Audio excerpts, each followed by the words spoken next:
Mute করে কথা বলো। হরে কৃষ্ণা, হরে কৃষ্ণা, কৃষ্ণ কৃষ্ণ হরে হরে, হরে রাম, রাম রাম হরে হরে। ওম নমো ভগবতে বাসুদেবায়। ওম নমো ভগবতী বাসুদেবায়। ওম নমো ভগবতে ভগবতী বাসুদেবায়।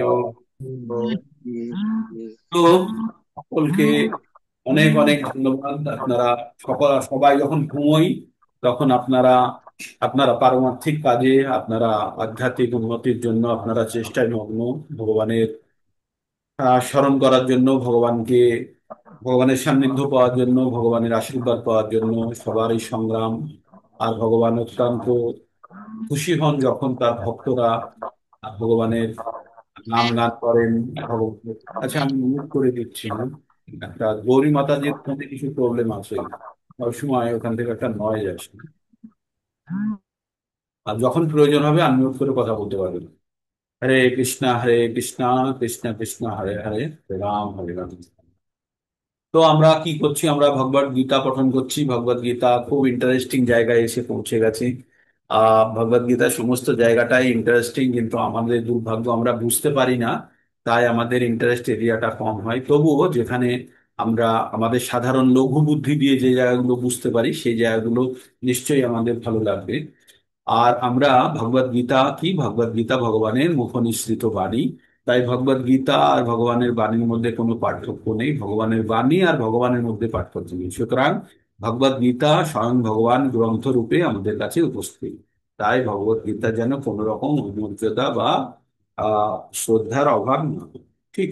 তো ভগবত গীতা যারা পঠন করে তারা কি হয়, তাদের সমস্ত জীবনের সঞ্চিত, সমস্ত জীবনের মানে শুধু এই জীবনের নয়, সমস্ত জীবনের সমস্ত জীবনের পুঞ্জীভূত যত পাপ আছে সমস্ত বিনষ্ট হয়ে যায়। যেমন আমরা গঙ্গা জলে স্নান করলে যেমন আমাদের দৈহিক পবিত্রতা বাড়ে, তেমনি ভগবত গীতা রূপী গঙ্গা জলে যখন আমরা স্নান করি তখন আমাদের অন্তরের শুদ্ধিকরণ হয়। তাই ভগবত গীতা এত পবিত্র, এত পবিত্র, পাঠ করা মাত্রই ভিতরের সমস্ত কিছু পুঞ্জীভূত পাপ আমাদের দূরীভূত হয়ে যায়। তবে শর্ত একটাই, যেন পুনরায় যেন আমরা ওই পাপ কার্য না করি। মানে যে মুহূর্তে আপনি ভাবছেন যে আমার সমস্ত পাপ এখানেই শেষ হয়ে গেল, আর তারপরে আবার নতুন করে যেন ঘরের দরজা দিয়ে ধুলোবালি না ঢুকে। ঘর তো পরিষ্কার করে দিলেন, কিন্তু এবার ঘরের জানলা দরজাগুলোকে ঠিকভাবে বন্ধ করতে হবে, না হলে আবার সেই দুর্গন্ধ মানে আপনার ধুলো ঢুকে আপনার ঘরটাকে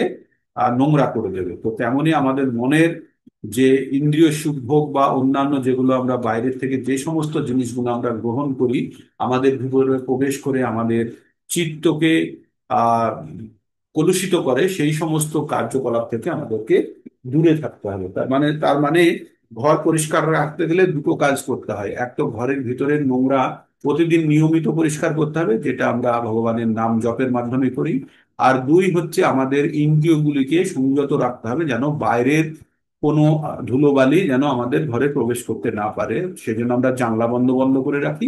তেমনি আমাদের ইন্দ্রিয় সমূহকে আমাদেরকে সংযত করে রাখতে হবে, যাতে বাইরের কোনো ধরনের অতিরিক্ত রূপ রস গন্ধ শব্দ স্পর্শ আমাদের জ্ঞানেন্দ্রিয়গুলোকে আমাদের যেন বিচলিত করতে না পারে। তো আমরা ভগবত গীতা থেকে পাঁচটি বিষয় সম্বন্ধে জানতে পারি। একটি হচ্ছে ঈশ্বর, তারপরে হচ্ছে জীব, ওই তিন হচ্ছে প্রকৃতি, চতুর্থ নম্বর হচ্ছে সময়, আর পঞ্চম নম্বরটি হচ্ছে কর্ম। এই কর্মফলের কারণেই আমাদের বিভিন্ন সময়ে বিভিন্ন রকমের জনিতে জন্ম হয়ে থাকে। তো আমরা ভগবত গীতার কর্মযোগের মাধ্যমে বিভিন্ন যোগ পদ্ধতির কথা শিখেছি, শুনেছি। তারপরে আমরা কি শুনেছি? আমরা ভগবত ভক্তির কথা শুনেছি। ভগবত মানে যেখানে ভক্তি যোগের 7 থেকে 12 নম্বর অধ্যায় পর্যন্ত ভক্তি যোগে বিভিন্ন ভগবানের মহিমা, আর ভক্তদের সঙ্গে তার সম্পর্ক কি, ভক্তদের কি করা উচিত, কোন ভক্ত ভগবানের কাছে প্রিয়, ভগবানের বিশাল রূপ সব আমরা দর্শন করেছি ভক্তি যোগের মাধ্যমে। তারপরে আমরা চলে এসেছি জ্ঞান যোগে। জ্ঞান যোগে আমরা ভক্তি যোগে যে ভগবানের সম্পর্কে জেনেছি, ভগবানের প্রতি আমাদের যে আহ আহ, মানে আকৃষ্টতা বেড়েছে, তার সেটিকে আরো শক্তিশালী করার জন্য জ্ঞান যোগের মাধ্যমে আমরা ভগবান সম্বন্ধে আরো অনেক কিছু জানছি। তো এবার জ্ঞান যোগের মধ্যে প্রবেশ করে আমরা 13 নম্বর অধ্যায়ে প্রথমে ভগবানের কাছ থেকে 6টি প্রশ্ন করেছিল অর্জুন, যে ক্ষেত্র কি, ক্ষেত্রজ্ঞ কি, আর পুরুষ কি, প্রকৃতি কি, আর জ্ঞান কি, আর জ্ঞেয় কি। ভগবান সবগুলো জানালেন। ক্ষেত্র এই শরীর, আর ক্ষেত্রজ্ঞ হচ্ছে এই শরীরের মালিক। আর আর যারা এই দুজনকে জানে সেটা হচ্ছে জ্ঞান, আর যাকে জানা যায় তিনি হচ্ছে জ্ঞেয় মানে পরমেশ্বর। আর প্রকৃতি হচ্ছে যে আমরা এনভায়রনমেন্ট বা যে জিনিস সম্বন্ধে জিনিসসমূহ সমূহের মধ্যে আমরা বর্তমানে অবস্থিত থাকি, যেখান থেকে আমরা বিভিন্ন জিনিস গ্রহণ করে জীবনযাপন করি, সেটি হচ্ছে প্রকৃতি। আর পুরুষ মানে হচ্ছে একমাত্র ভগবান। আর আমরা হচ্ছি সব প্রকৃতির অংশ। কিন্তু যখন আমরা কাউকে যখন কোনোভাবে ভোগ করব, তখন আমরা পুরুষ। পুরুষ মানে নারী পুরুষ নয়, যারা ভোগ করে, যারা কিছু গ্রহণ করে তারাই পুরুষ। আর যাকে ভোগ করে সেটা হচ্ছে প্রকৃতি। তো এইভাবে আমরা প্রকৃতি পুরুষ সম্বন্ধে জানলাম 13 নম্বরে। 14 নম্বরে আমরা কি সম্বন্ধে জানলাম? প্রকৃতির 3টে গুণ। আমরা কোনো কিছুই নিজেরা করতে পারি না, যত কিছু করি সবকিছুই প্রকৃতির গুণ দ্বারা চালিত হই। এই প্রকৃতির গুণ আমাদের মধ্যে উদ্ভব হয় কিভাবে? আমরা কি রকম আহ, আহার গ্রহণ করি আর কি রকম সঙ্গ করি, এই দুটো উৎসের মাধ্যমে বেশিরভাগই আমাদের প্রকৃতিগত পরিবর্তন ঘটে। তাই 3টে গুণের মধ্যে সত, রজ আর তম, 3টে গুণের মধ্যে শতগুণ হলে সে নির্মল থাকে, রজগুণ হলে সে আংশিকভাবে হলেও কলুষিত থাকে, আর তমগুণ মানে তম নিদ্রা আলস্য আচ্ছন্ন অন্ধকার অজ্ঞানতার অন্ধকারে থাকে। মৃত্যু যখন শতগুণে মৃত্যু হয়, সে উচ্চ লোক পায়। সে মুনি ঋষিদের লোক বা আরো ভালো লোক পায় যেখানে তার জন্ম হয়। আর রজগুণে হলে পৃথিবীতে পুনরায় জন্মগ্রহণ করে। আর তমগুণে হলে সে নিকৃষ্ট জনিতে, পশু জনিতে বা নরক বা এরকম নিম্ন গ্রহে তার জন্ম হয়। তাই বলছে ঊর্ধ্বং গচ্ছন্তি সতস্থা, মধ্যম তিষ্ঠতি রজথা, জগন্মধুম বিকৃষ্ট অধরচ্ছন্তি পঞ্চ। তো এইভাবে বললেন, বলে তারপরে ভগবান বললেন যে এই গুণগুলো 3টি বন্ধনকারী, মানে শতগুণ থাকলেও তাকে উচ্চ লোক হলেও কোনো লোক কি স্থির নাই, সবই অশাশ্বত। কি বলেছিল ভগবান? 8 নম্বর অধ্যায়ে কালকে আপনাদেরকে বললাম। 16 নম্বর, আবরম্ভ ভুবনাল্লোকা পুনরাবর্তী না অর্জুন মামপেত্যুপি পন্থেও পুনর্জন্ম না বিদ্যাতে। তো এই যে যে লোকে আমরা যাই, পুনরায় আবার আমাদেরকে জন্মগ্রহণ করতে হবে। তো এটা একটা বড় রিস্ক। তাই ভগবান কি বলছেন শেষে? যে গুণাতীত হয়ে যাও। গুণাতীত হলে কি কি তার মধ্যে কোয়ালিটি আছে? গুণাতীত হলে সে ব্রহ্মস্থিতি প্রাপ্ত হয়। আর গুণাতীত হলে সে ভগবানকে সব জিনিসের মধ্যে দেখতে থাকে, ভগবানকে সব জিনিসের মধ্যে খুঁজে পায়। তার কাছে সুখ দুঃখ, গ্রীষ্ম বর্ষা, মান অপমান, বন্ধু শত্রু সব এক। তার কাছে মাটির ঢেলা, পাথর আর সোনা একই রকম। এটা হচ্ছে গুণাতীত অবস্থা। তারপরে আমরা প্রবেশ করলাম কোথায়? আমরা প্রবেশ করলাম 15 নম্বর অধ্যায়ে। 15 নম্বর অধ্যায়ে আমরা কি দেখলাম? 15 নম্বর অধ্যায়ে আমরা প্রবেশ করতেই ভগবান, এই যোগের নাম হচ্ছে পুরুষোত্তম যোগ, ভগবান আমাদের মতো মূর্খকে বোঝানোর জন্য একটা অশ্বত্থ গাছের উদাহরণ দিচ্ছেন। সেই অশ্বত্থি গাছটি উল্টো ভাবে আছে, যার শিকড় উপরের দিকে এবং শাখা প্রশাখা এবং কিছু শিকড় নিচের দিকেও আছে। সেই অশ্বত্থ গাছের সঙ্গে তুলনা করছেন, বলছেন যে এই অশ্বত্থ গাছের শিকড় উপরের দিকে আর পাতাগুলো নিচের দিকে। এটিকে একটি বিকৃত মানে প্রকৃত জগতের একটি, এই ভূলোককে প্রকৃত জগতের বিকৃত প্রতিবিম্ব হিসাবে তিনি বর্ণনা করেছেন। আর তিনি বলছেন যে এই গাছের পাতাগুলো বেদ, বেদ সমূহ, আর যারা জানে তাদেরকে বেদবিদ বলা হয়। তো ওই বলছে এই গাছের ভিতরে সবসময় আটকে থাকার থেকে কি করতে হবে? এই গাছের শাখাগুলোকে কি দিয়ে কাটতে হবে? শাখা বা শিকড় কি দিয়ে কাটতে হবে? বিরক্তির অস্ত্র দ্বারা দিয়ে কেটে ওই বৃক্ষের আসক্তি ত্যাগ করতে হবে, করে ওই বৃক্ষ ত্যাগ করতে হবে। তো তো বৃক্ষ ত্যাগ করলে কোথায় গিয়ে জায়গা নেবে? সেই জন্য এমন একটা জায়গা নিতে হবে যে জায়গাতে গেলে আর ফেরত আসতে হবে না। সেই জায়গাটি সম্বন্ধে বলতে গিয়ে ভগবান নিজের ধামের কথা বললেন। বললেন তার ধাম এমন যে সেখানে সূর্য ওঠে না, সূর্যতে আলো দেয় না, সেখানে চাঁদেও আলো দেয় না, না বিদ্যুৎ না ইয়ে আছে আগুনে আলো দেয়, সেখানে সেটা স্ব উদ্ভাসিত। তাই তিনি তার নিজের ধাম সম্বন্ধে বললেন, সামান্য একটু ইন্ট্রোডাকশন দিলেন। তারপরে কি বললেন? ভগবান এবার আরেকটু সরে গিয়ে মনুষ্য জীবনের সম্বন্ধে বা মনুষ্য প্রজাতি বা অন্যান্য প্রজাতির সম্বন্ধে বলতে শুরু করলেন। তিনি বললেন যে প্রত্যেকটা জীব আমার আমার অবিচ্ছেদ্য অঙ্গ। আর তারা সনাতন, তারা নিজেরা স্বাধীনভাবে এক একজন জীবনযাপন করতে পারে। এরা কি করছে? মন সহ আর পাঁচটি ইন্দ্রিয়কে সন্তুষ্ট করার জন্য সকাল থেকে সন্ধ্যাবেলা পর্যন্ত কর্ষতি মানে কঠিন পরিশ্রম করছে। আর তাদের এই কঠিন পরিশ্রমের ফলস্বরূপ কি পায় তারা? তারা ইন্দ্রিয় তৃপ্তি, এই ছটি ইন্দ্রিয়কে তৃপ্তকরণের জন্যই সকাল থেকে সন্ধ্যাবেলা পর্যন্ত। তাই আপনাদেরকে আমিও মাঝে মাঝে জিজ্ঞেস করি, আমার নিজেকেও আমি জিজ্ঞেস করি, আমি যে সারাদিনে যে কাজটা, যে পরিশ্রম করছি, দিনের শেষে আমি কি পাওয়ার জন্য করছি? তো আমাদের পাওয়া আমাদের কোথায় গিয়ে সীমিত? তাই প্রভুপাদ জি এখানে তার বিস্তারিত ব্যাখ্যায় তিনি বলেছেন যে এই মনুষ্য সমাজ এই স্ত্রী পুরুষের সম্পর্কে সব থেকে বেশি আটকে আছে। এই একটি সম্পর্ক এমন যেখান থেকে সমস্ত জীবনের গাঁট তৈরি হয়। গাঁট মানে হচ্ছে আমরা গিঠা যেটা বলি না, সেটা এমন এত শক্তিশালী হয়ে যায় সেটা পরবর্তীতে কোনো অবস্থাতেই ভাঙে না। আর তাই কি হয়, বারবার জন্ম মৃত্যুর চক্রে আবদ্ধ থাকে। আর ভগবানের প্রতি তাই আসক্তিও বাড়াতে পারে না। তারপরে ভগবান বললেন যে যেমন একটা শরীর থেকে আর একটা শরীরে যখন আত্মার স্থানান্তর হয় বা দেহান্তরণ হয়, তখন আত্মা কি করে? আত্মা এই সূক্ষ্ম শরীরটাকে বয়ে নিয়ে চলে যায়। সূক্ষ্ম শরীরে কি আছে? আমাদের সূক্ষ্ম শরীরে আছে সমস্ত ধরনের আহ তথ্য। আমাদের সূক্ষ্ম শরীরে কি থাকে? মন, বুদ্ধি আর অহংকার দিয়ে সূক্ষ্ম শরীর তৈরি হয়। আর অহংকার মানে হচ্ছে, খারাপ ভাবে ভাববেন না, অহংকার মানে হচ্ছে ডেটা, মানে তথ্যের ভান্ডার। এখানে ভালো অহংকার হতে পারে। ভালো অহংকার কি? আমাদের প্রকৃত অহংকার কি? আমাদের প্রকৃত অহংকার হচ্ছে আমরা ভগবানের নিত্য দাস। জীবের স্বরূপ হয় ভগবান নিত্য দাস। জীবের স্বরূপ হয় বা ভগবানের স্বরূপ হয়, না, জীবের স্বরূপ হয় ভগবানের নিত্য দাস। ঠিক আছে? এটা হচ্ছে আমাদের প্রকৃত স্বরূপ। আর মিথ্যা অহংকার কি? আমি লম্বা, আমি বেটে, আমি আমি ব্রাহ্মণ, আমি ক্ষত্রিয়, আমি বৈশ্য, আমি শূদ্র, আমি ধনী, আমি গরিব, আমি আমেরিকান, আমি ইন্ডিয়ান। এগুলো হচ্ছে মিথ্যা অহংকার। এগুলো আমাদের শরীরের সাময়িক আমাদের নামকরণ। তো এইগুলো থেকে আমাদের বেরিয়ে আমাদের প্রকৃত অহংকার জানতে হবে। তো যখন শরীর একটা, আত্মা যখন একটা শরীর থেকে আর একটা শরীরে যায়, তখন কি করে? এই শরীরের যত ভাব, ভান, ধ্যান, ধারণা সব বয়ে নিয়ে চলে যায়। তাই এই জীবনে যদি কোনো কিছু কৃত ভালো কাজ করা থাকে, তো সেই তথ্যগুলি সব সূক্ষ্ম শরীর বয়ে নিয়ে গিয়ে ইচ্ছা অনিচ্ছাগুলোকে আবার ওই সূক্ষ্ম শরীরের মাধ্যমে প্রকাশ করায় আর একটা শরীরে গিয়ে। তবে কি ধরনের শরীর প্রাপ্ত করে? সে তখন এমন একটি শরীর প্রাপ্ত করে যে তার ইচ্ছাগুলিকে বাস্তবায়িত করা যায়, সেই ধরনের একটি শরীর গ্রহণ করে। এবার সেই শরীর গ্রহণ করার পরে সেখানে আবার জন্ম মৃত্যুর চক্করে আর থাকতে থাকলো। তারপরে আবার সেখান থেকে মৃত্যুবরণ করে সেই শিক্ষা নিয়ে এইভাবে জন্ম মৃত্যুর চক্করে সবসময় আবদ্ধ থাকি। আর 84 লক্ষ জীবনের মধ্যে ঘুরতে থাকে। তো এইখানে আমি একটু পঠন করছি, আপনারা 9 নম্বর শ্লোকটি আর একবার শুনুন। তারপরে বললো, শ্রোত্তম চক্ষুষ স্পর্শনং চ রসনাং ঘ্রাণমেব চ অধিষ্ঠায়ং মনশ্চায়ং বিষয়ানুপশোভতে। আবার বলছে কি, শ্রোত্তম চক্ষু স্পর্শনং চ রসনং ঘ্রাণমেব চ, মানে পাঁচটি ইন্দ্রিয়ের বিষয়সমূহের কথা বলা হলো।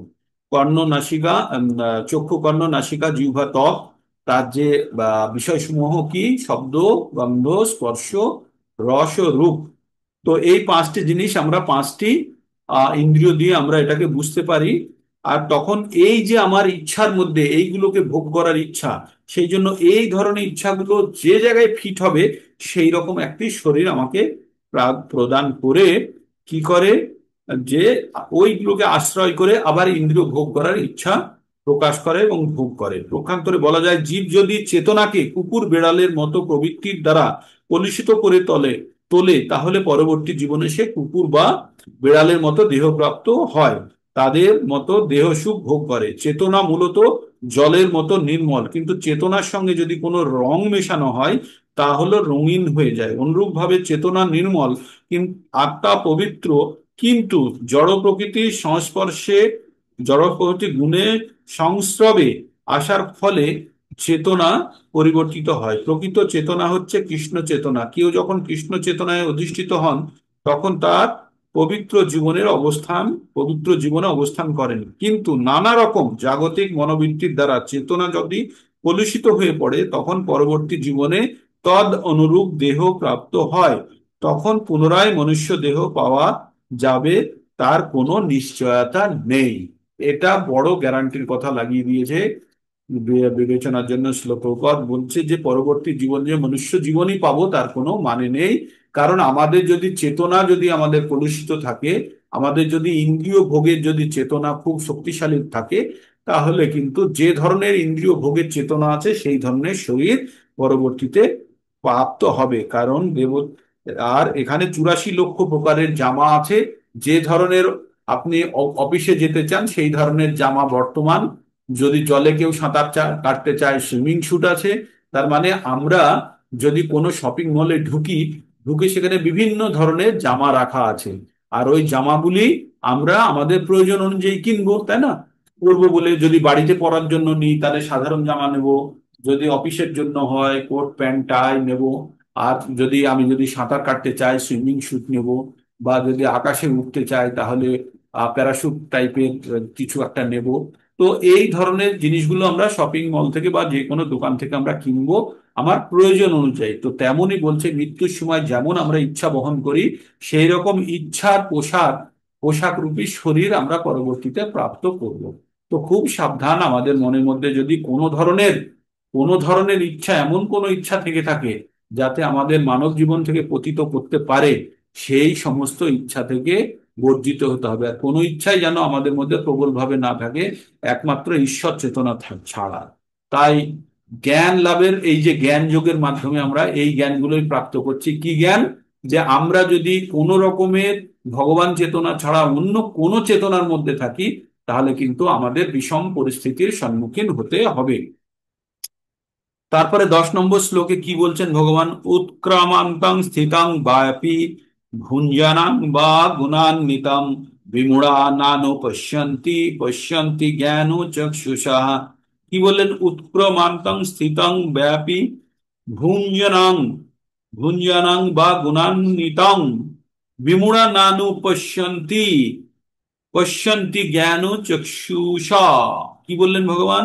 বললেন উৎক্রমান্তং মানে দেহত্যাগ করার সময় উৎক্রমান্তং। মূঢ় ব্যক্তিরা দেখতে পায় না, মানে সাধারণ ব্যক্তিদের কথা বলছে, আপনাদেরকে নয়, আপনারা তো দেখতে পাচ্ছেন এখন।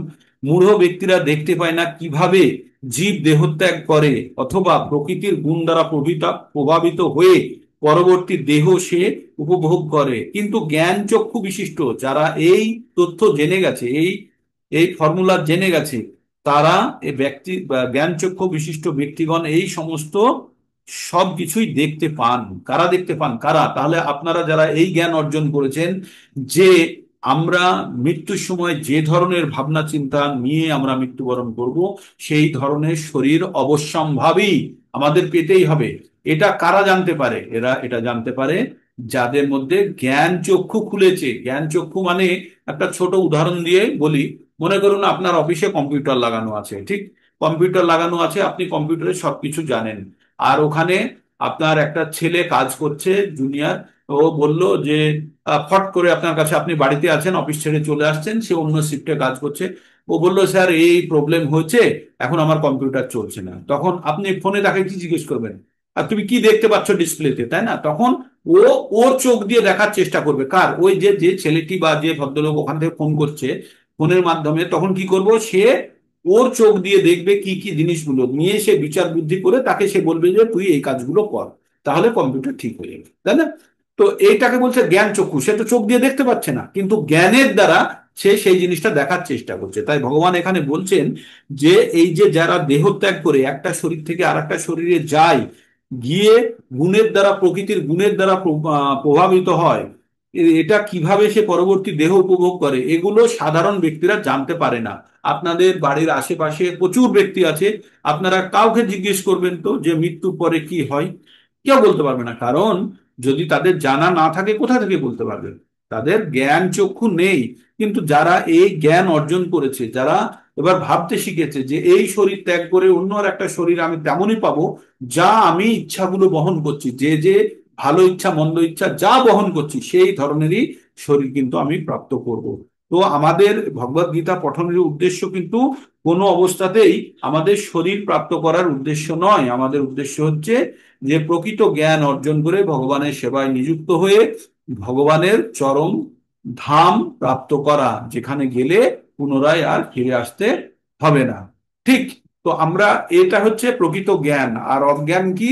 অজ্ঞান হচ্ছে যত কিছু physics, chemistry, mathematics, biology, history, geography, economics, finance যা আছে, এই জ্ঞানগুলো শুধু আপনাকে জাগতিক বিষয়ে আপনাকে চালিত করবে আর বিভ্রান্ত করবে। কিন্তু প্রকৃত জ্ঞান হচ্ছে এটা, যে আমরা যে যে অবস্থায় আছি, বিষম পরিস্থিতির মধ্যে আছি, আর এই রকম কষ্ট পুনরায় যদি আমরা চাই, তাহলে কিন্তু আমরা আশা করতে পারি। আর তারও গ্যারান্টি নেই যে পুনরায় মনুষ্য জীবন পাবো, কারণ আমাদের মৃত্যুর সময় চেতনা অত্যন্ত গুরুত্বপূর্ণ, আর সেই চেতনায় আমাদের পরবর্তী জীবনে নিয়ে যাবে।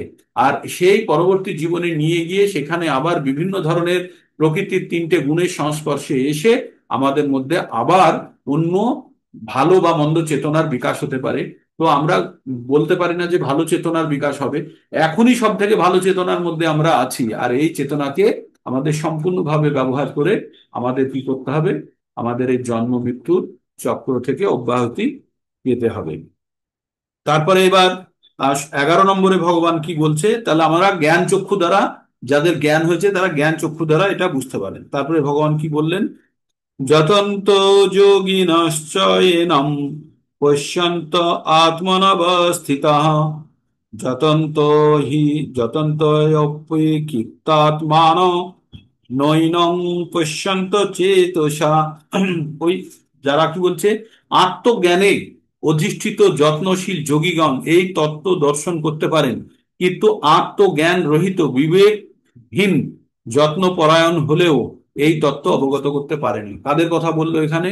এখানে বললো যারা এই জ্ঞান অর্জন করেছে, করে নিজেরা এই জ্ঞানটিকে ধরে রেখেছে এবং উপলব্ধি করেছে, তারাই কিন্তু এই তত্ত্বটা দর্শন করতে পারেন। সেই সমস্ত যোগীগণই এই তত্ত্ব দর্শন করেন। কিন্তু যারা আত্মজ্ঞান রহিত, যাদের আত্মতত্ত্ব জ্ঞান নেই, যারা মানে এই যে আত্মা সম্বন্ধে যাদের জ্ঞান নেই, তারা অবিবেকীয়, তারা যত্নশীল হলেও, তারা যতই ভালো সোসাইটির কাজ করুক, অমুক করুক তমুক করুক, অসুখ হলে তাকে হসপিটালে ভর্তি করা, কে খেতে পায়নি তাকে টাকা দেওয়া, এগুলো এগুলো বিবেক যুক্ত পুরুষ, তাই না? এদের এদের অনেক বিবেক আছে, এদের বিবেকযুক্ত পুরুষ হলেও এরা কিন্তু ওই আত্মতত্ত্বটা তারা জানে না। আত্মতত্ত্ব না জানতে পারলে তারা কিন্তু এই তত্ত্ব সম্বন্ধে জানতে পারে না। সে যতই ভালো মানুষ হোক, কিন্তু যদি এই তত্ত্ব না জানে, তাহলে কিন্তু সে এই জিনিসটা বুঝতে পারবে না। আর বুঝতে না পারলে কি হবে?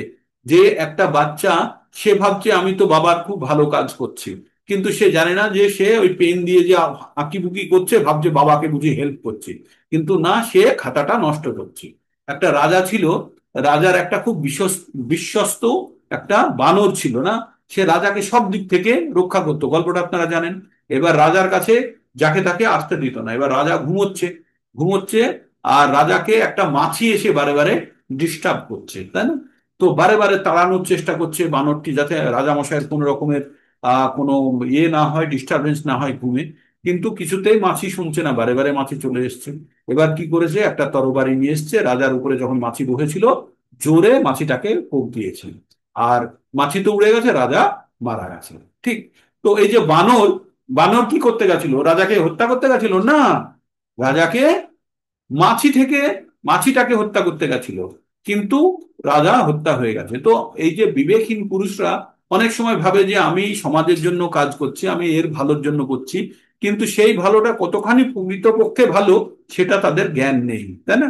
তো তারা তাদের নিজের থেকে ভাবছে ভালো করছে, কিন্তু মাছি তো জানছে যে আমি রাজাকে বাঁচানোর, রাজা জানে ডিস্টারবেন্স না হয়, কিন্তু রাজার এত বড় ক্ষতি হয়ে যাবে কেউই জানে না, তাই না? তো তেমনই আমাদের মধ্যে যদি অজ্ঞানতা থাকে, বানরের মতো যদি অজ্ঞানতা থাকে, চাচ্ছি তো আমরা ভালো করতে, কিন্তু কিভাবে ভালো করতে হবে সেটা জানি না, সেটা আমাদের অজ্ঞানত দ্বারা আমরা করছি বলে আমরা আরো বড় বিপদ ডেকে আনছি। তো তেমনই আমাদের প্রকৃত শাস্ত্র জ্ঞান যদি না থাকে, তাহলে কিন্তু আমরা ওই অজ্ঞানতা দ্বারাই আমরা ভালো কাজ করতে গিয়ে আরো বড় বিপদ ডেকে আনবো। তাই আমাদের প্রকৃত জ্ঞান অর্জন করতে হবে আমাদের এই গ্রন্থ থেকে, প্রকৃত গ্রন্থ ভগবানের মুখ নিঃসৃত বাণী থেকে।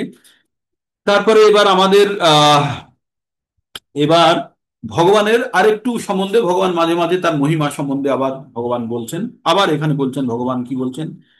যথা যথাদিত্য গতং তেজ জগৎ ভাস্বয়তে খিলাম যস্য চন্দ্রমসি যচ্চাগ্নৌ ততগ্নৌ বিদ্ধি মামিকম। ভগবান বললেন সূর্যের যে জ্যোতি সমস্ত জগৎকে উদ্ভাসিত করে। এই যে সূর্য একটা জায়গাতে উঠলে, সকালে উঠলে, এখনো ওঠেনি, আর কিছুক্ষণের মধ্যে উঠবে, সূর্য উঠলেই সারা জগৎ আলোকিত হয়ে যায়।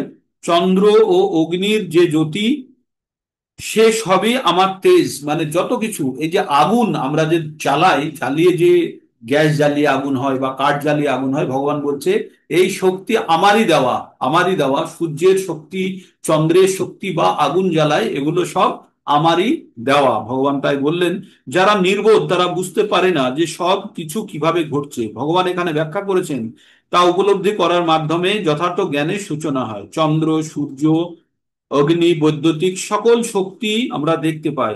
মানুষ শুধু বোঝানো মানুষকে শুধু বোঝার চেষ্টা করতে হবে যে সূর্যের উজ্জ্বল জ্যোতি, চন্দ্রের স্নিগ্ধ কিরণ, বৈদ্যুতিক আলোক, আলোর দীপ্তি সবই আসছে পরমেশ্বর ভগবানের শক্তি থেকে। জীবনের জীবনের এই জীব ভাবধারায়, কৃষ্ণ ভাবনায়, সূচনায় জড় জগতের বদ্ধ জীবদের প্রগতি বহুলাংশে নির্ভর করে। জীব অপরিহার্য রূপে পরমেশ্বর ভগবানের অবিচ্ছেদ্য অঙ্গ, এবং এখানে তিনি ইঙ্গিত দিচ্ছেন কিভাবে তারা আপন আলয় ভগবত ধামে ফিরে যেতে পারে। তো ভগবান বারবার তার সন্তানদেরকে কিভাবে ফিরিয়ে নিয়ে যায় সেই কথাই বলেছেন। তারপরে ভগবান কি বলছেন, তারপরে 13 নম্বর শ্লোকে বলছেন, গামা বিশ্ব চ ভূতানি ধারয়া ধারয়াম্য মোজসা পঞ্চামি চৌষসি সর্বাং সমভূতারসাত্মকম। তো ভগবান কি বললেন যে আমরা এই পৃথিবীতে প্রবিষ্ট হয়ে আমার শক্তির, ভগবান কি বললেন, আমি পৃথিবীতে প্রবিষ্ট হয়ে, ভগবান যখন পৃথিবীতে শক্তি রূপে প্রবেশ করেন, করে কি করছেন, তার শক্তির দ্বারা সমস্ত জীবেদের ধারণ করে রেখেছেন। এই যে আমাদের যত প্রাণী আছে সমস্ত প্রাণীকে তিনি বাঁচিয়ে রেখেছেন, তাই বলছে ধারণ করে। আর ওই যে আমাদের রসাত্মক কোনো জিনিসের যে স্বাদ, যেমন ফল মিষ্টি হয়, তেতো হয়, এই স্বাদ কোথা থেকে আসে, সেটা হচ্ছে চন্দ্ররূপে আমি ঔষধ দিয়ে পুষ্টি করি। তার মানে আমরা যে কোনো গাছে যে ফল হয়, ফলের তো সূর্যের আলোতে সালোক সংশ্লেষ হয়, অমুক হয় তমুক হয়, আমরা বলি তো। গাছের রস মাটি থেকে জাইলেম ফ্লোয়েমের মাধ্যমে গাছের রস চলে যায় কোথায়, পাতাতে গিয়ে সেখানে মাইক্রোকন্ড্রিয়ার মাধ্যমে সূর্যের আলোকে সংগ্রহ করে ক্লোরোফিল কি করে, সেখানে রান্নাঘরে রান্না করে আবার সেই রস গাছের বিভিন্ন জায়গাতে পৌঁছে দেয়, করে তো গাছ এইভাবে। কিন্তু গাছের যে ফলের যে স্বাদ, এই যে ফলের যে টেস্ট, সেটা তৈরি হয় চাঁদের আলো থেকে। চাঁদের আলো যদি না আসে কখনো, তাহলে সেই ফলের টেস্ট হবে না। ভগবান সে কথাই বললেন, আমি রসাত্মক চন্দ্র রূপে সমস্ত ঔষধি পুষ্ট করছি। মানে কোনো জিনিসের স্বাদ হয় সূর্যের আলো থেকে না, কোনো জিনিসের স্বাদ হয় সেটা চন্দ্রের আলোকে আলোকিত হয়ে, ঠিক। তো এখানে ভগবান এইভাবে বললেন। আর ভগবান কি বললেন, ভগবানের শক্তির প্রভাবেই সমস্ত গ্রহগুলি মহাশূন্যে ভাসছে, আর তা সহজেই উপলব্ধি করা যায়। ভগবান প্রতিটি অণুতে, প্রকৃতি গ্রহে, প্রতি জীবে প্রবিষ্ট হন। ব্রহ্ম সংহিতায় সেই সম্বন্ধে আলোচনা করা হয়েছে। সেখানে বলা হয়েছে পরমেশ্বর ভগবান আর একটি অংশ পরমাত্মা রূপে গ্রহে, ব্রহ্মাণ্ডে, জীবে, এমনকি অণুতে প্রবিষ্ট হন। সুতরাং তিনি প্রবিষ্ট হন বলেই সবকিছু যথাযথভাবে প্রকাশিত হয়। দেহে যখন আত্মা থাকে তখন মানুষ জলে ভেসে থাকতে পারে, কিন্তু আত্মা যখন এই দেহ থেকে চলে যায়, ওই দেহটির মৃত্যু হয় বা জলে ডুবে যায়, তাই না? অবশ্য এটি যখন পচে পচে ফেঁপে ফুলে ওঠে তখন খড়কুটো বা অন্য কিছুর মতো ভাসতে থাকে।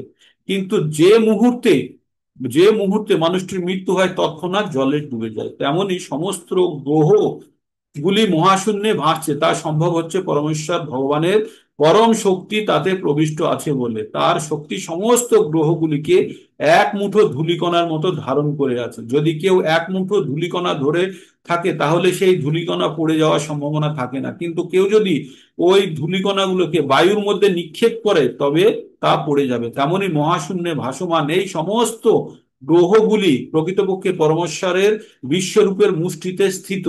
তার বীর্য এবং শক্তির প্রভাবে স্থাবর জঙ্গম সবকিছুই যথাযথ স্থানে অবস্থিত। বৈদিক মন্ত্রে বলা হয়েছে পরমেশ্বর ভগবানের জন্যই সূর্য আলোক দান করছে, গ্রহগুলি নির্দিষ্ট গতিপথে ঘুরছে। তিনি না ধারণ করলে ধূলিকণার মতো সমস্ত গ্রহগুলি মহাশূন্যে বিক্ষিপ্ত হয়ে ছড়িয়ে পড়তো এবং বিনাশ প্রাপ্ত হতো। তাই চন্দ্র সমস্ত বনস্পতির পুষ্টি সাধন করতে পারে পরমেশ্বর ভগবানের জন্যই। চন্দ্রের প্রভাবে বনস্পতিরা সুস্বাদু হয়। চন্দ্র কিরণ ব্যতীত বনস্পতিরা বর্ধিত হতে পারে না বা রসালো স্বাদযুক্ত হতে পারে না। মানব মানব সমাজ কর্ম করছে, আরামদায়ক জীবনযাপন করছে, আহার্য উপভোগ করছে।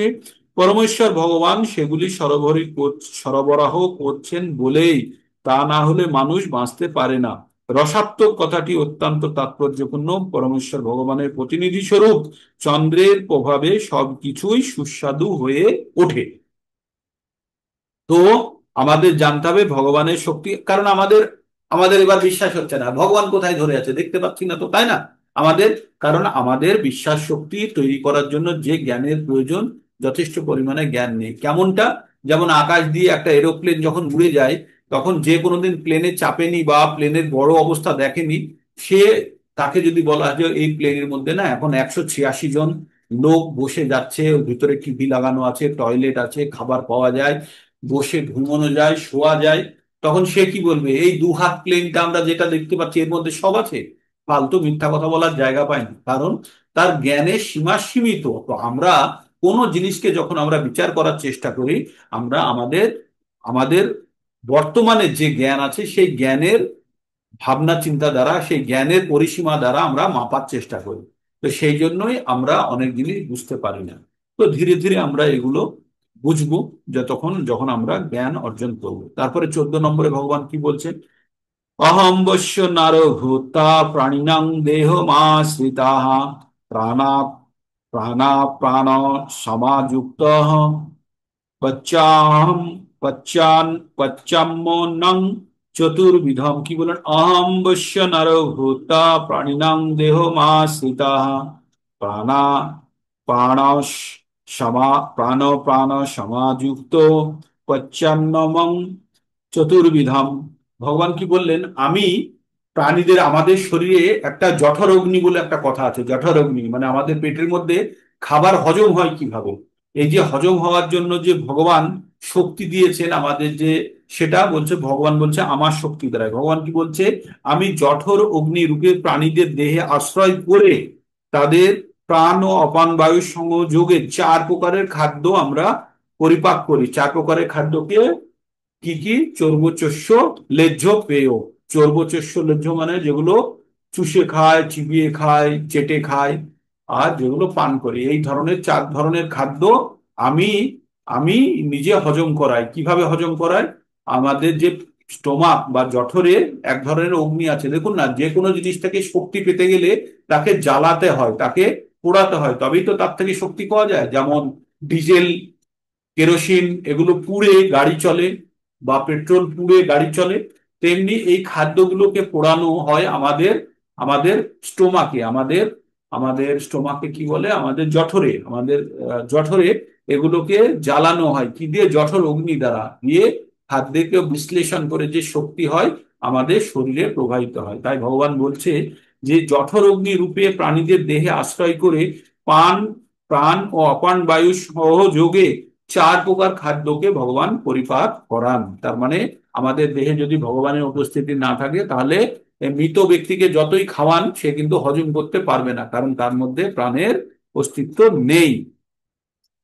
এবার 15 নম্বর শ্লোকটি বলে আজকে শেষ করব। 15 নম্বর শ্লোকটি অত্যন্ত গুরুত্বপূর্ণ, আপনারা এটাকে মুখস্থ করবেন। এই চ্যাপ্টারের শ্লোকগুলো খুবই গুরুত্বপূর্ণ। তো এখানে ভগবান এবার খুব বড় কথা বলছেন। আগে আপনাদেরকে বলেই দিই ভগবান কি বলছে, বাংলাতে বলে দিই, তারপরে সংস্কৃত শ্লোকটি পড়বো। হ্যাঁ, ভগবান বলছেন যে ভগবান বলছেন যে আমি আমি সমস্ত জীবের হৃদয়ে অবস্থিত। ভগবান কি বলছেন? আমি সমস্ত জীবের হৃদয়ে অবস্থিত, আমার থেকে স্মৃতি জ্ঞান বিস্মৃতি হয়। আমি সমস্ত বেদের জ্ঞাতব্য, আমি বেদান্ত কর্তা এবং আমি বেদজ্ঞ। এই কথার অর্থ হচ্ছে আমি সমস্ত জীবের, ভগবান প্রত্যেকটা প্রাণীর হৃদয়ে অবস্থিত, মানে আমাদের প্রত্যেকের হৃদয়ে ভগবান অবস্থিত। আর কি, ভগবানের থেকে আমাদের স্মৃতি হয়, আমাদের যে স্মরণ শক্তি ভগবানের দেওয়া, আর বিস্মৃতি মানে ভুলে যাওয়া সেটাও ভগবানের দেওয়া। আর কি বললেন, জ্ঞান স্মৃতি বিস্মৃতি তিনটে জিনিসই ভগবানের দেওয়া। ভগবান বলছে আমি বেদের জ্ঞাতব্য, মানে বেদ পড়ে শুধু কি জানা যায়, ভগবানকেই জানা যায়। বলছে আমি সমস্ত বেদের জ্ঞাতব্য, মানে বেদ পড়ে কেউ যদি সমস্ত বেদ পড়লো, পড়ে কি জানবে, ভগবানকে জানবে। সেটাই হচ্ছে বেদ থেকে যেটা জানা যায়। আমি বেদান্ত কর্তা, বলছে বেদ আমি লিখেছি, ভগবান বলছে আমি লিখেছি। বেদ কে লিখেছে? বেদ লিখেছে ব্যাসদেব, লিখেছে তো। ব্যাসদেব হচ্ছে ভগবানের সত্তাবেশ অবতার। তিনি না হলে বেদ ইয়ে ব্যাসদেব কোথায় থেকে এই জ্ঞানগুলো পেলো, এগুলো লিখতে হবে। তো তিনি পেয়েছেন তার গুরু নারদ মুনি। নারদ মুনি কোথায় থেকে পেলেন? নারদ মুনি হচ্ছেন ব্রহ্মার শিষ্য, ব্রহ্মার মানস সন্তান, ঠিক আছে। তো এইভাবে জ্ঞানের পরম্পরা এসছে। তাই ব্যাসদেবের রূপে ভগবান এই জ্ঞানগুলি আমাদের মতো মূর্খের কাছে পৌঁছানোর জন্য বেদের রচনা করেছেন, ভগবদ গীতা রচনা করেছেন, মহাভারতের রচনা করেছেন, ভাগবতম রচনা করেছেন, আমাদের মতো পতিত জীবদেরকে উদ্ধার করার জন্য। কিছু কিছু জিনিস আমাদের, আবার বলছি, অবিশ্বাস্য মনে হবে যখন আমরা সাধারণ বুদ্ধি দিয়ে বিচার করব। আর যখন আমরা এগুলোকে মেনে নেব এই ভেবে যে এগুলো আমাদের বুদ্ধির বাইরে, তাহলে হলেও হতে পারে এই বলে যখন অ্যাকসেপ্ট করব, সেটা কিছুটা হলেও ভালো। কিন্তু আমাদের যখন সীমিত বুদ্ধি দিয়ে যখন আমরা পৃথিবী থেকে চাঁদের দূরত্ব দেশলাইয়ের কাঠি দিয়ে মাপার চেষ্টা করব, তাহলে কিন্তু আমরা কখনোই দেশলাইয়ের কাঠি দিয়ে চাঁদের দূরত্ব পৃথিবী থেকে মাপতে পারবো না, কারণ সেটা আমাদের সীমার বাইরে। তো আমাদের সেই অজ্ঞতার কথা এখানে বলেছে। এবার শ্লোকটা একবার পড়ে নিই।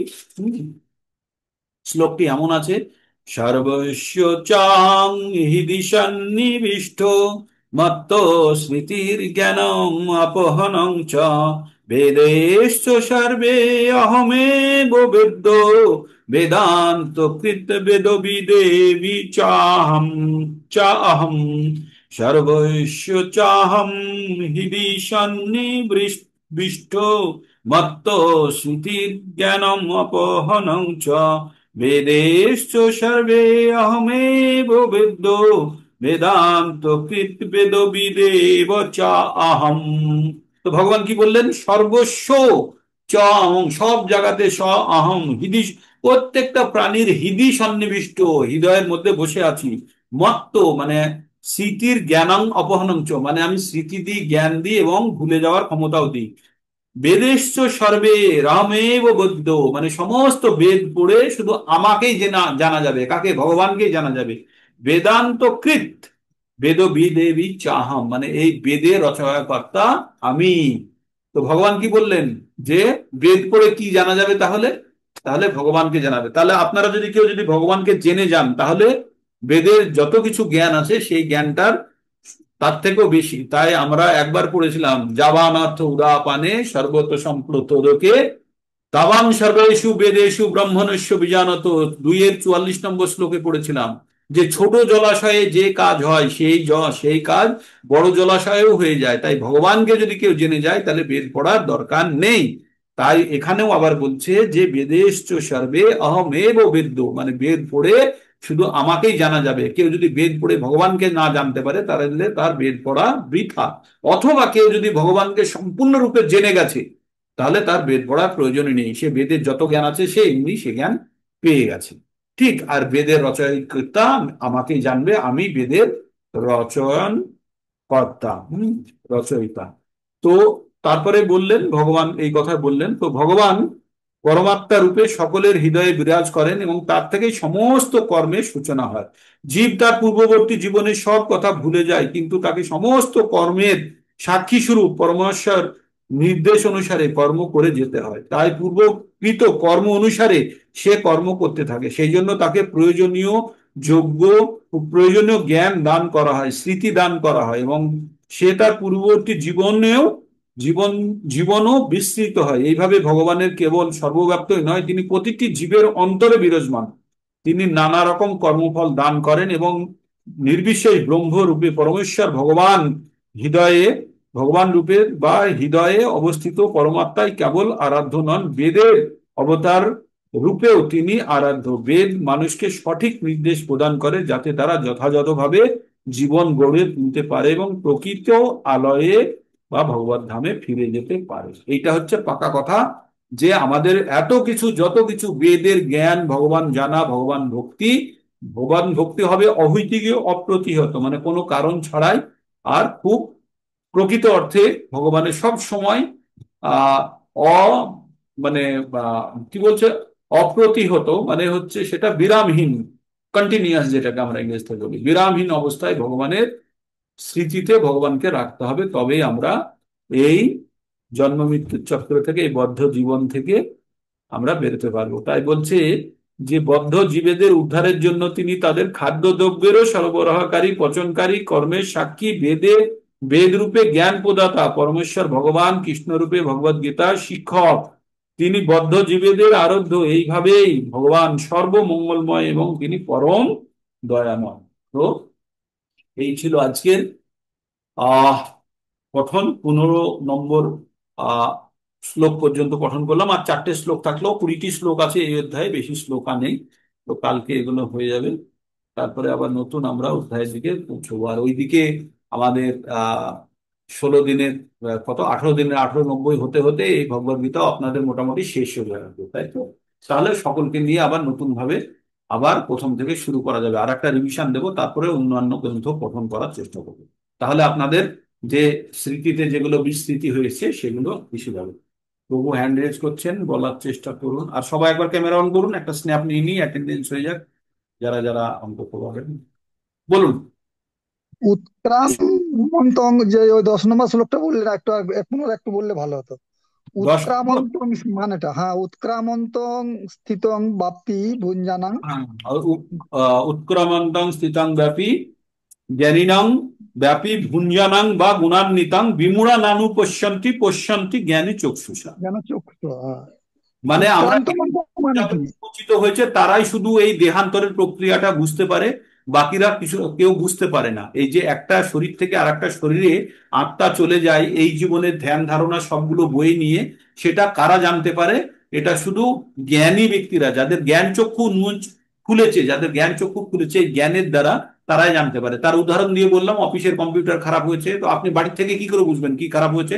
কিন্তু আপনার জ্ঞান আছে, আপনি কম্পিউটারটা জানেন, তাই আপনি এইখানে বসে সেই জায়গাটা সম্বন্ধে আপনি দেখতে পাওয়ার চেষ্টা করছেন, কি দ্বারা? জ্ঞান চক্ষু দ্বারা। তেমনি একটা মানুষের আর একটা মানুষের যখন দেহান্তর হয়, মৃত্যু হয়ে যখন চলে যাচ্ছে, তখন যারা জ্ঞানী আছে তারা বুঝতে পারে যে এই শরীর ছেড়ে সে ত্যাগ করে চলে গেল, আর একটা নতুন শরীর পাবে। কিন্তু বাকি যাদের জ্ঞান নেই, তারা কেঁদে কেঁদে পাগল হয়ে যাবে যে আমার অমুক চলে গেল, তমুক চলে গেল। তাই এখানে বলছে উৎক্রামন্তং, মানে দেহ ত্যাগ করে, স্থিতং ব্যাপী, আর আর একটা দেহে স্থিত হয়, ব্যাপী ভুঞ্জনাং বা গুণান্বিতাং বিমূঢ়া নানু পশ্যন্তি, বিমূঢ়া মানে যাদের জ্ঞান নাই, নানু পশ্যন্তি তারা দেখতে পায় না, পশ্যন্তি জ্ঞান চক্ষুষা যাদের জ্ঞান চক্ষু খুলেছে তারা এটা দেখতে পায় বা বুঝতে পারে।